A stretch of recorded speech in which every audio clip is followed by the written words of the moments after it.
104.7 The Cave. KKLH, Marshfield, Springfield. A proud member of the Kansas City Chiefs radio network. Touchdown, Kansas City! Now, it's time for Ned Talk. Well, the rain has temporarily moved away, and we have at least a little bit of sun today to get out and dry things up. I'm Joe Westen, joined in the studio by Ned Reynolds. Ned, how are you? Damp and waterlogged. Damp, waterlogged. Okay, I love the honesty. And with us today is John Oliver. John, how are you? I'm doing well. Lots of exciting things to talk about. We've got a player on the COVID list this week. Josh Roberts is out. Who knows where Jake's at? It's called a telephone Jake. You might look into it at some point and see how that functions. A little invention that's come around over the last few years that seems to help people's lives out. Let's start out with the major sporting event this weekend, which is the PGA Championship. And we've got it on in the studio right now, and I'm looking at the top five, and none of the names in the top five mean anything to me. Now, I will admit I'm a casual golf fan, and one of the things that I wanted to talk about as we start out the show today is Tiger Woods or any of the other big names not being there on the leaderboard. Is that detrimental to golf? Is that detrimental to the health of the game? Not even being in the tournament. Yes. I think it is detrimental. Not necessarily to the game itself, Joe, but to the TV audiences and the identification with the event, yes. Tiger Woods, and we'll see this in a tangible sense probably as soon as tomorrow or Tuesday when the TV ratings for the final round come out, because I think they're probably going to be quite low since Woods has withdrawn from the competition. In terms of the identities of the top golfers, I think this is probably symbolic of how the game is changing. These guys, now you are admittedly a casual follower of golf. Mm-hmm. Those guys are all collegiate All-Americas and great players, tremendous players. The kid from Chile was an All-American at Texas Tech, Peralta. Zalatoris is from Wake Forest. Cameron Young is from Wake Forest. These are all really top-level players. So in time, they are going to be big names on the tour, and they will be. One of those guys is probably going to win. Abraham Answer from the guy's a Mexican, but he's All-American Arizona or Arizona State, one of those two. Regardless of that, they are all excellent golfers and will be eventually making names for themselves. It's just the nature of the profession. Mm-hmm. They're showing Fitzpatrick walking in right now in the parking lot. It was pretty much an advertisement for Cadillac Escalades as he walked in.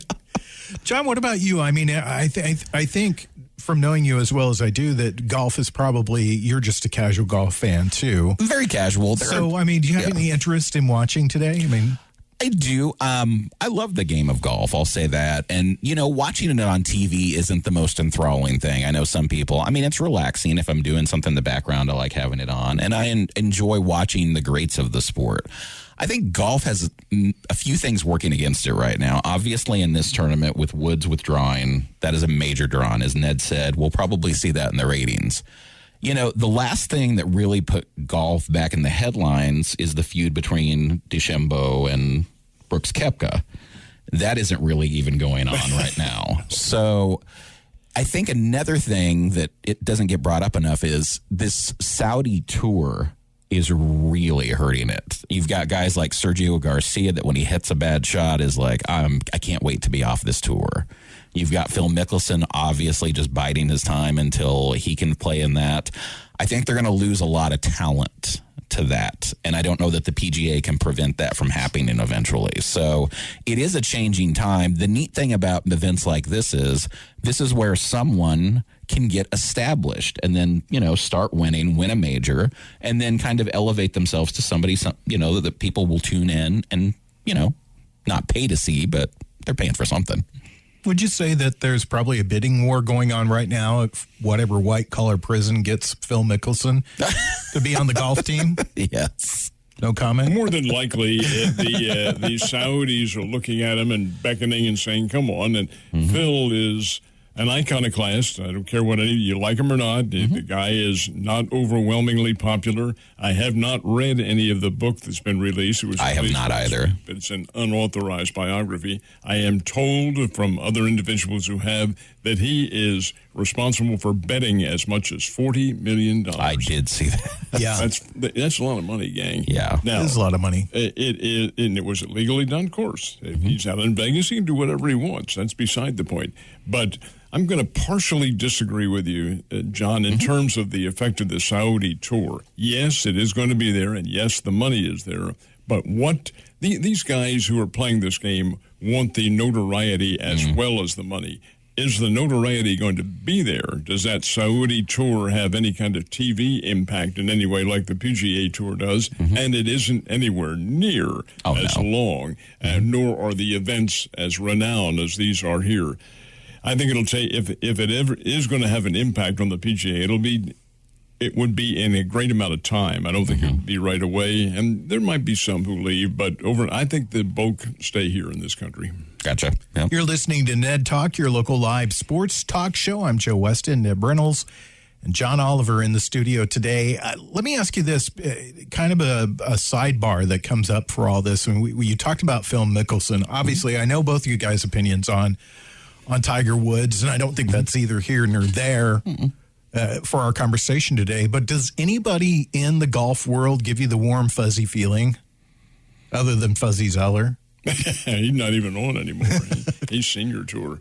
You mean in terms of identification and somebody you're going to watch all the time? I don't think there is that person on the tour at the moment, no. Now, that's not to say somebody won't come along and immediately capture America's identification. Oh, my God, look who's there.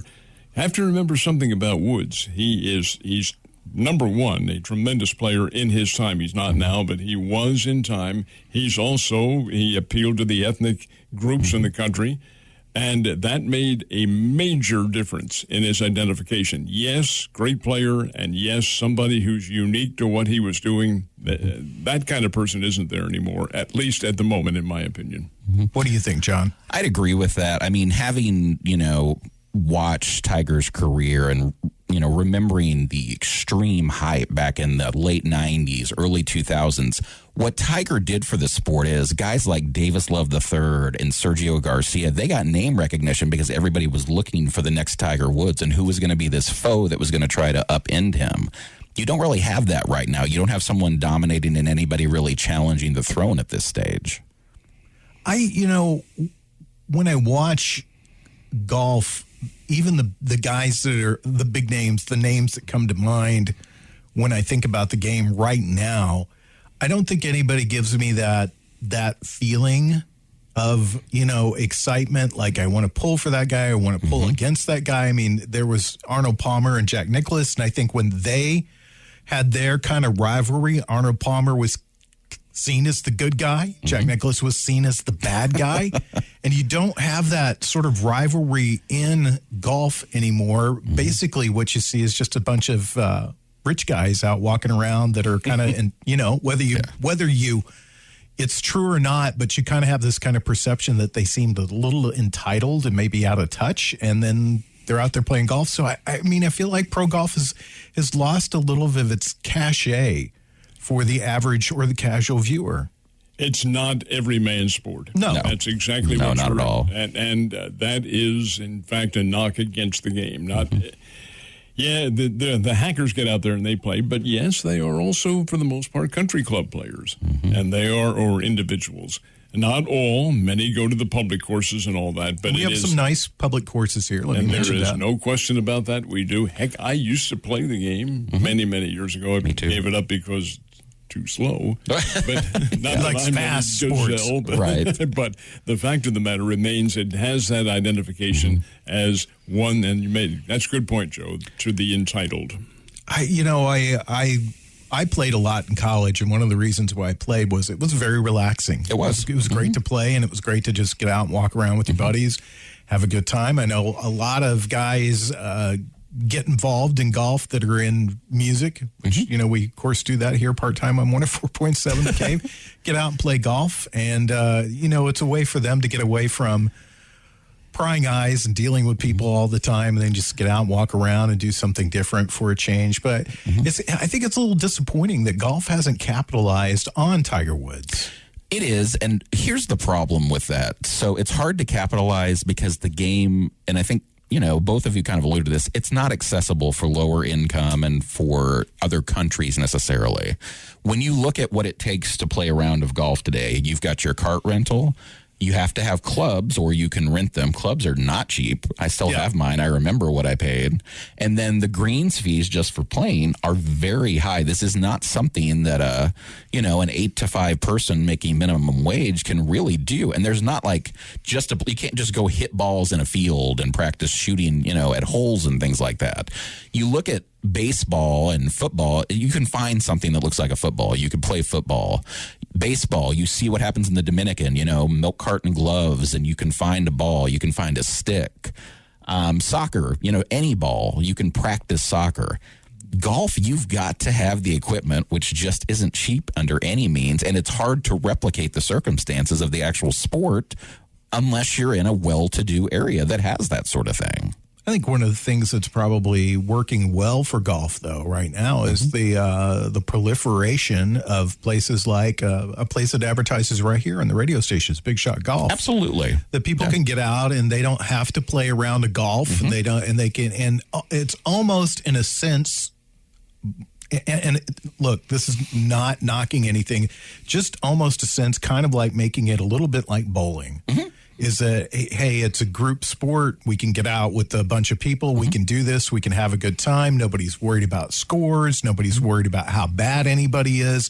We're just out here having a good time, and we can listen to music, eat food, drink, do whatever we want to do. And I think that's been, I don't think we'll see anybody come out of Big Shot Golf to be an NBA, to be a PGA Tour person, but you might see somebody's kid, who gets into the game who wasn't there before because they got out and were doing stuff like that. Yeah. I think you're all right.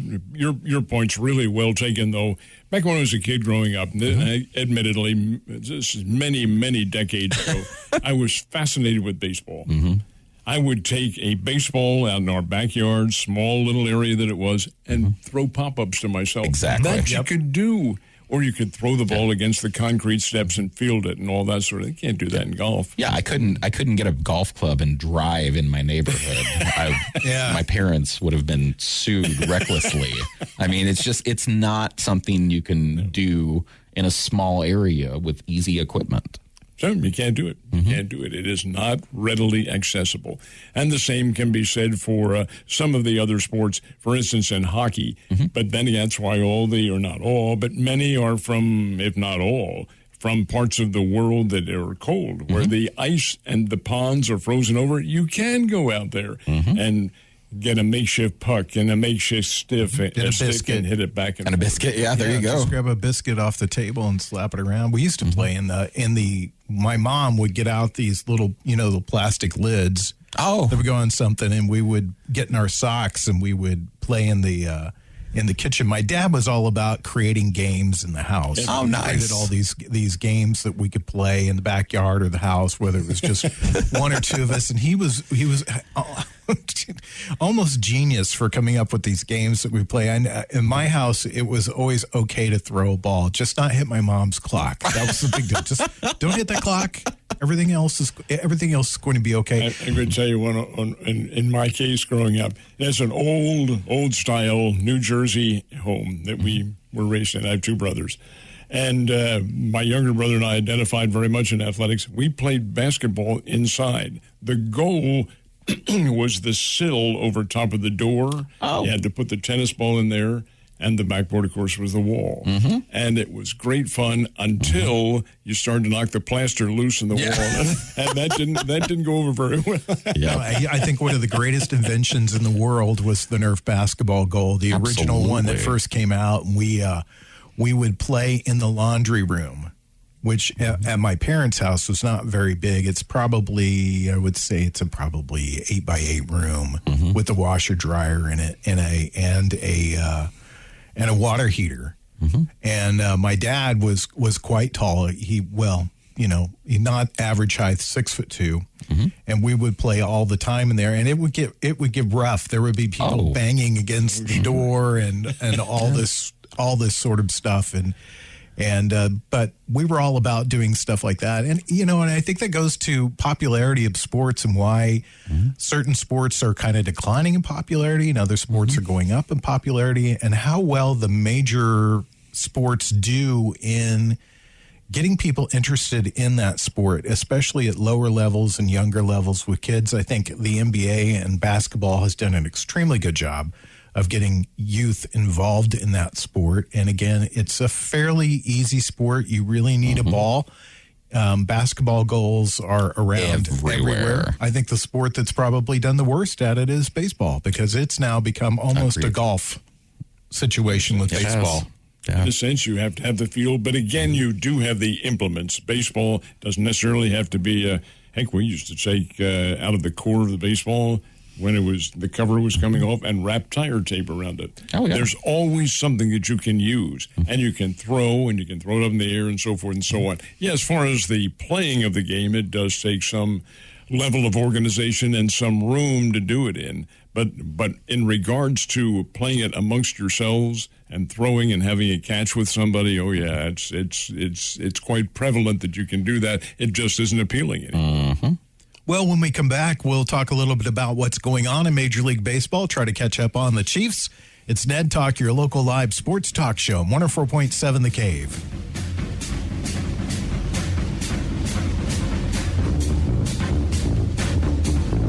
You're listening to Ned Talk on 104.7 The Cave, part of the Kansas City Chiefs radio network. Back to Ned Talk on 104.7 The Cave. A proud member of the Kansas City Chiefs radio network. Let's talk a little baseball. It's that time of year. We're about the quarter point of the season so far, and seems unbelievable, but that's where we're at. And so how are our St. Louis Cardinals doing right now? They are, in my opinion, they're playing winning baseball, and that's because the Central Division is so very poor, in my opinion, very weak. You have Cincinnati and Pittsburgh in that division, and a Chicago Cubs team that's under 500. As a matter of fact, except for the Cardinals and the Brewers, everybody else is under 500. This is not a real good division. The Cardinals are they're fair. They're a fair baseball team. They have some good talent on there. Are they together? No, I just can't think that they are. Are they going to be? Well, there's an awful lot that's dependent on that. As long as they can play the Pirates every day, though, they'll be in great shape. Yeah. But the Cardinals are a team, and John's a huge Cardinals fan. Let's say that right up front. But wouldn't you say that the Cardinals are a team that comes together during the course of the season? They don't come out of the gate as a full group. They usually, something happens during the course of the year, and that's what clicks and makes them change course. They're great about finding a rallying point. Whether it was Darryl Kyle passing away years ago and the run they went on after that, whether it was last year and the players-only meeting that spurred them to the record, winning streak, they do come together and gel. There's some positive things happening this year, but Marmol is a new coach. He's very young. It takes a little bit for things to get in gear. Some encouraging things. Paul Goldschmidt, if anybody's followed his career, is traditionally a extremely slow starter, almost horrible for the first month or two of the season. He's batting 340-something right now and is just on fire right now, which is very uncharacteristic. Today, Steven Matz went down, had to leave in the first with an injury. Pitching's already thin, so this isn't going to help the situation. Except for today, when they're up 11-0. Yeah, that doesn't matter at that point. But, yeah. Well, they do have that guy out of the bullpen. What's his name? Albert Pujols? Yes. So I'm sure a starting job would be, the 2 home runs that were golfed out of the park on him. But, I mean, they've got pitching concerns big time. I think the offense will gel. They've got too much talent for it not to. Gorman coming up will be a big boost. He's looked good. It's the pitching. I don't know if Liberatore is the answer. I think he's talented, but I just don't know if he's ever going to put it all together. They really need Flaherty back. They need that ace at the front. And don't let me discount Miles Michaelis. I heard so many people say, why don't we just jettison him? It's been a wasted contract. Well, his 1.4 ERA this year tells a different story. Ned, your thoughts? Oh, sorry. No. Your thoughts on the Cardinals? Well, as I said, the inconsistency has hurt them. But John is absolutely right. Their pitching Michaelis has been nothing short of outstanding. Yes. He's not an overpowering pitcher, doesn't strike out a whole lot of people, nibbles at the corners, and gets his changes of speed. Now, that sometimes works against you. It did the other day against the New York Mets. But then again, the Mets are a power ball club. And the top-level ball clubs are going to be able to feast on something like this. But by and large, you talk about Flaherty, he just got put on the 60-day disabled list. I'll be surprised if he even plays this year at all. They do have pitching concerns, and if they're looking here at Double-A, the pitching concerns aren't going to be answered by anybody down here right away. No. So, yeah, that does figure into the mix. Kansas City Royals are a team that I really put a lot of credence in and still do. It's another one that's very slow getting underway. They've got a very good power base on their ball club, but they can't seem to get everything generated, and their pitching is very much in question as well. And then you look down here at the Northwest Arkansas Naturals. Oh, my goodness sake, do they ever have talent on that ball club? And I assume the Omaha team does too. They do. So somewhere along the line, that's going to manifest itself and do a much better performance. But right now, they're off to a slow start. 9.5 back in the American League Central, which is traditionally one of the weakest divisions in baseball, It right? is. On top right now is the Minnesota Twins. Little surprising, 24-16 record. Surprising because everybody thought the Chicago White Sox would run away with that division. The Sox have not played incredibly well. When you look over the other divisions, Houston Astros are doing extremely well right now. They have had a major winning streak during the course of the season. The Mets are playing really good baseball. The Brewers are playing good baseball in the Central. The Dodgers, which is kind of to be expected, playing well in the West. And Definitely. The Padres are making a little run here as they're getting back in the mentioning of the power teams in baseball. Anything surprised you this point in the season? I think at this point in the season, the two surprises for me are, number one, some of the abysmal batting averages we have through, there are guys batting 160 who are still playing every day. But to counter that, something that I have liked is the emergence of a ton of young talent. We mentioned Kansas City. Bobby Witt Jr., who his average isn't high yet, has shown sparkling potential. You've got Adley Rutschman, the catcher for Baltimore that debuted last night. His defensive skills are amazing. He looked great at the plate as well. Julio Rodriguez, which is a name we don't hear a lot about here. He's the center fielder for the Seattle Mariners. He's 20. He's leading the league in steals. He's now up close to 280, and he's got a lot of power. He has a 450-foot home run on his resume this year. They're just a lot of good young players. Alec Baum, a guy that was almost jettisoned by the Phillies last year, is putting together an all-star season at third with the Phillies right now. I'm really, really encouraged by the youth that's coming into the game, and it will continue.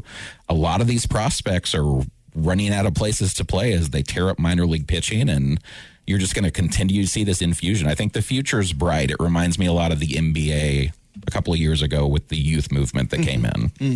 Aren't you seeing this, though, to be more and more the case that the upper level guys in Major League Baseball and the youth movement with Major League Baseball is squeezing a lot of guys out of the game? It is. And you start to, lose track of guys that played Major League Baseball. One of the kind of big stories yesterday was Justin Upton, who was considered a really, really good Major League Baseball player. I won't say great, but 4-time All-Star.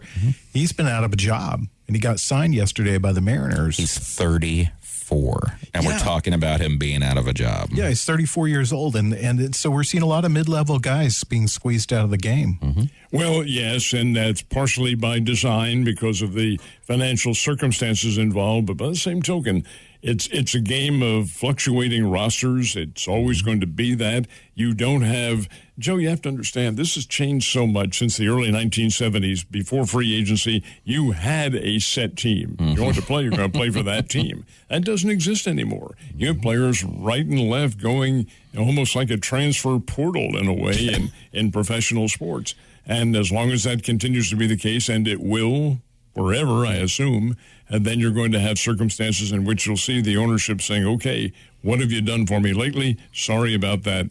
Your contract's up. We're not going to renew it because of your age or your physical disabilities or whatever. It just circumstances that 40, 50 years ago didn't exist, but do now. Look at a guy like Brett Gardner, who's not playing currently, and he was the longest tenured Yankee, and they did not offer him a contract this season, but there was some, talk around the club that he would be back. In fact, they left his locker open in spring training, and he's not caught on with anybody. And again, I think this is part of the economics of the game that we're probably going to see more and more of over the next few years, is that we'll see these guys that make the big bucks make the really, really big money, especially position players, not so much pitchers, but position players, that they'll get their big contracts, they'll get their due at the table, and then there will be the rookies, the incoming guys, and then those middle round guys, those middle sort of players, they're the ones that are gone and out of the game right now. Let me ask you this. Let's talk about Gorman for just a second. He played down here last year, playing second base for the Cardinals this year on the big team. What are your thoughts? What have you seen so far? Gorman has a lot of talent. He showed it down here last year. You knew he wasn't going to be here all that much longer, and he wasn't. He went to Memphis, and now he has earned himself a place on the big club, as you knew he would. Another player who was down here last year was Juan Yepez, and he has come on now. He's probably going to level off somewhere along the line, because he's a talent, of course, but probably not at the same level as a Nolan Gorman. And there are others who had a brief cup of coffee down here before advancing on. It's really fascinating to me to see the Springfield Cardinals players who are up there. They populate the team now. Yes, they're do. Very much a part of it. Kisner is doing the bulk of the catching now for Yachty. It's a game in progress in regards to the levels of players who are coming and going. That's the way it was designed and the way it's going to continue to be. I completely agree. The future's bright for the Cardinals. They have a fantastic farm system right now. Molina, if this is his last year, we mentioned Kisner, who I think is a great player. They have Yachty 2.0 right now with Ivan Herrera down on the farm. This kid looks fantastic, and Molina has mentored him.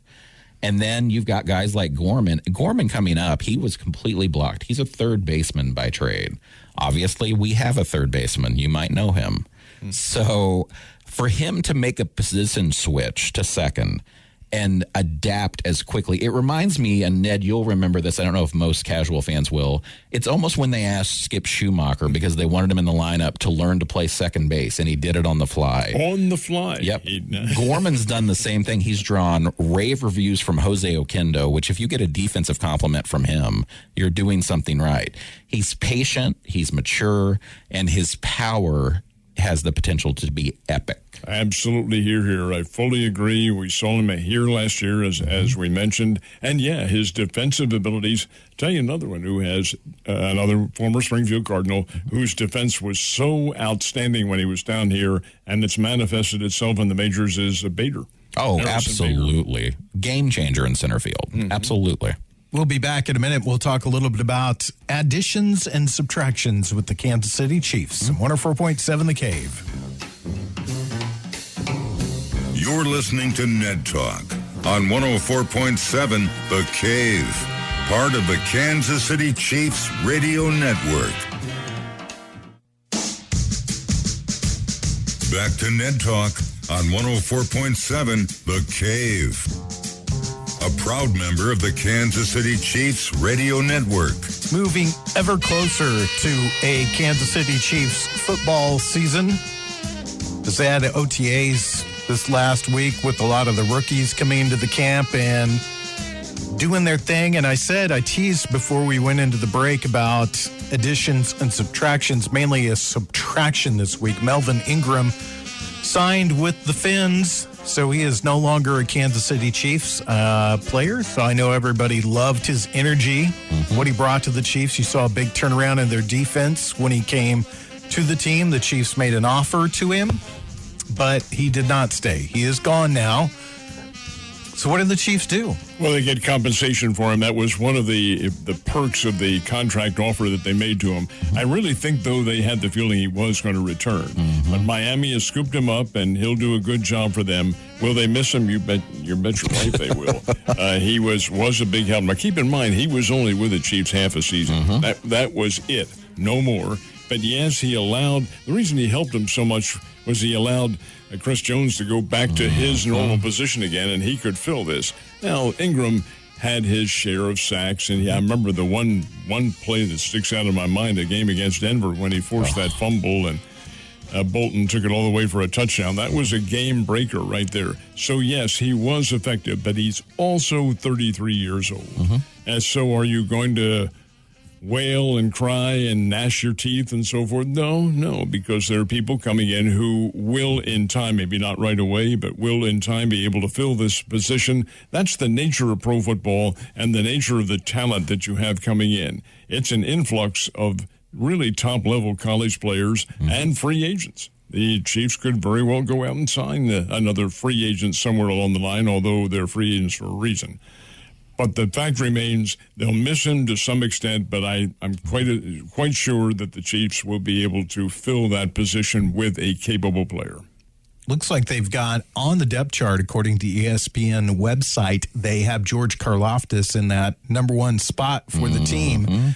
And that, again, allows Chris Jones and Frank Clark to kind of play in their natural positions and not be so far out. The trouble is that Karlaftis, while a good player at Purdue, is still a rookie. Yeah. And this is a far cry from the Big Ten Conference and the games that they play. This is an altogether different level. Well, that's what I was going to say. I mean, get the thoughts of both of you. I mean, they're putting a lot on a rookie right away, but apparently they feel that he's the guy. This is going to be an interesting year because with the departure of Ingram, again, from a player perspective, he did a good job. Did he do a superb job?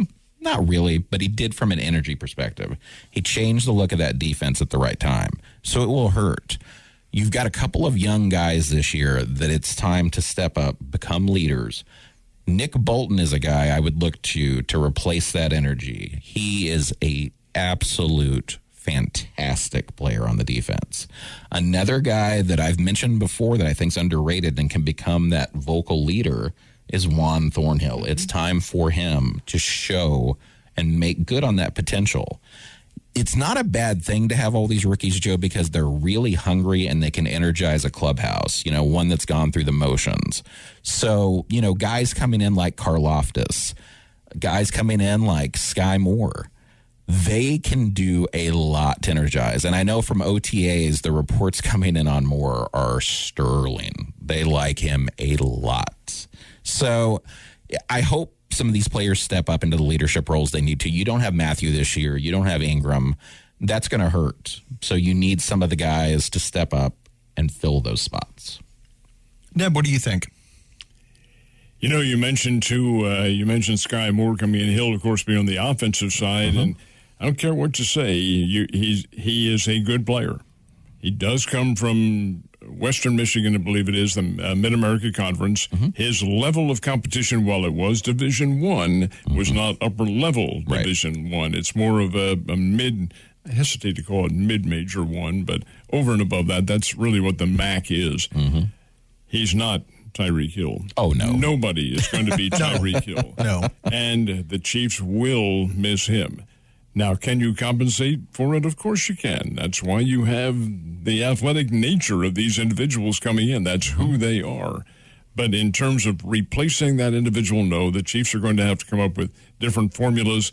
That's why I really like what Mahomes did and having a lot of his receivers, and he put the bill for them, going down to his home in Texas working out. I thought that was a great idea. And defensively, as I mentioned earlier, you're going to miss Melvin Ingram, of course, and Matthew, Tyrann Mathieu. You'll miss him as their leadership. That's what you miss. Their veteran leadership in the clubhouse. You have to have somebody taking over, and I think they have the people to get that done. Mm-hmm. I'm going to sound like a broken record a little bit here, but over the last couple of weeks, I've watched a lot of Justin Ross, and I think hopefully he can make the team. Hopefully he can stay healthy. I think that was the big knock on him, why he didn't stay in the draft. He had spinal fusion surgery. Mm-hmm. And I think that he possibly could be a guy that sneaks in and makes a big difference for this team on the offensive side of the ball. Obviously, they're putting a lot on Karlaftis to start out the season, and with him being number one on the depth chart that they have posted online right now. I like that linebacking core. I think that Willie Gay, Nick Bolton, Jermaine Carter Jr., I think that's a really good, solid. But the question mark again here is when we look at the secondary, and I like the moves that they've made. Trent McDuffie and Justin Reed, 2 huge pickups this season for the Kansas City Chiefs, and we'll see how that all works out as we move closer to the season. It's hard to believe that we're talking OTAs, and we'll be talking not very long from now when they hit training camp, and then August we'll be talking about pregame, and we'll be doing our preseason, and we'll be doing our shows here on whatever day those are. We have baseball, we have hockey, we have basketball, all to go through, and championship golf before all of that happens. We do. And USFL. There'll be a USFL championship that we'll have to talk about. Is there a USFL sighting? That's what I've watched moments of games. I couldn't tell you which team. I know the New Jersey Generals. I recognize that team. But the rest of them, I'm all kind of like... You know why he recognizes the team? You know who used to own them. That's why you recognize the team. Well, did Steinbrenner own that team? And Donald Trump owned Donald Trump owned did he? Generals, yeah, that's right. That's right. I do remember that he owned that team. Yeah, no. That was one of the teams that its name stuck out to me when they played back in the day. Well, but they also had Herschel Walker and some really great players. I remember all the money they were throwing around. Oh, yeah. I mean, Steve Young signed a contract. I remember my best friend at the time, he said he never has to throw a complete pass again for the rest of his life. Right. And he didn't. Yeah, for what I don't remember what team he signed for. I think who else played that? Flutie played in that league, didn't Reggie White started off there.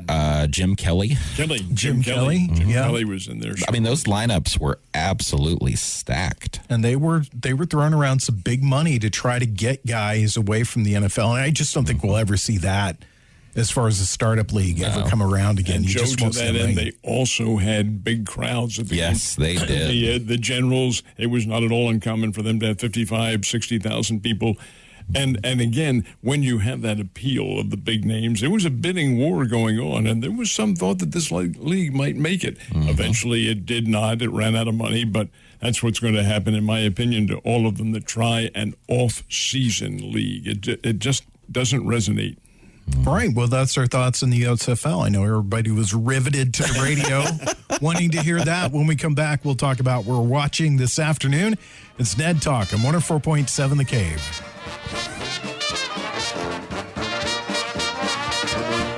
You're listening to Ned Talk on 104.7 The Cave, part of the Kansas City Chiefs radio network.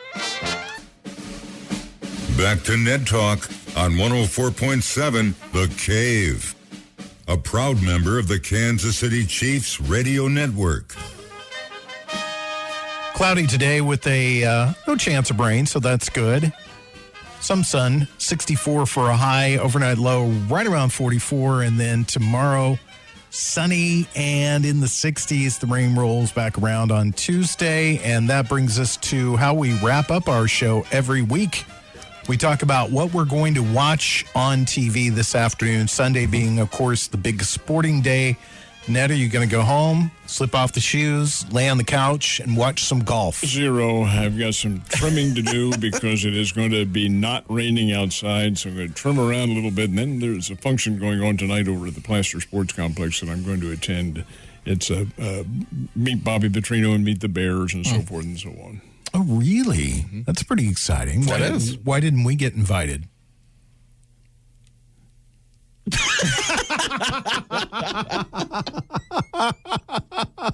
Man, I wish you could see Ned's face right now.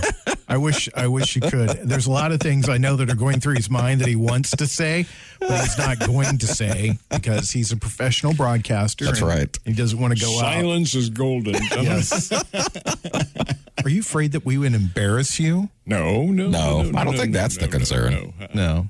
Just we're too lowbrow for it, I think is just what it is. No, heavens no. Yeah. Okay. So what are you going to go home and watch, John? I've got a lot of packing to do because I'm going to be moving in the next week. John's new address is. Oh, yeah, thanks. So I'm going to do that. And then one thing I've had a lot of fun with, I'm not happy with having the MLB package that I can't watch the Cardinals. That's a pain in the neck for me. But, I have got to tune in for like Rushman's debut last night. I've got to watch a lot of the young players. So I'm just going to watch some out-of-market baseball, watch a few games and enjoy that in the background. I think the Sunday night game is the second game of the day between the Yankees and the White Sox. Mm-hmm. It is. I don't know what to say about that. I really don't know what to say about that. Yeah. I don't know. Because but for those of you who I don't want to always turn this into something being about the Yankees because there's not, it's not a Yankee fan base here or anything. But Josh Donaldson made a remark yesterday on the field, not good. And so there's a lot of fringe stuff going on around this club that makes me kind of unhappy. I was not happy with the Donaldson trade as it was. Yeah. Understandably so. Be that as it may, though, there's some big events coming up this week. Missouri Valley Conference Tournament is here in town. Hammons Field starts on Tuesday, and the Bears, Missouri State, will be in that play-in round on Tuesday. They play Illinois State. That's the interesting factor. It's a double elimination tournament except for the first round. Ooh, okay. Then you lose, and it's sayonara. That's a play-in round. So you lose, you're gone. It get to Wednesday, double elimination. Okay. And that will all conclude on the 28th. With the winner, of course, is the automatic NCAA qualifier. Congratulations to the don't call them the Lady Bears. They are the Missouri State Bears softball team. Went to the regional up in Columbia, did win a game, knocked off Illinois from the Big Ten Conference, but lost twice to Mizzou, and the final time was last night, a 2-0 game. See that's why he's a professional broadcaster. He moved us off the precipice of turning this into a Yankees program and talked about some local sports. Way to go, Ned. Way to go. You're such a pro. LOCAL. We're local. Are we? No, I think there's people listening all over the country to this thing. No, nobody. No. Not this show. Way to destroy my illusions, Ned. If I wanted my dreams stamped on, I would have married you. All right. Good Lord, no. Want to say thanks to Corbin Campbell, Mike the intern, Brian Tyndall, and Nick Fury. We will see you guys next Sunday, Memorial Day weekend at noon for Ned Talk right here on 104.7 The Cave.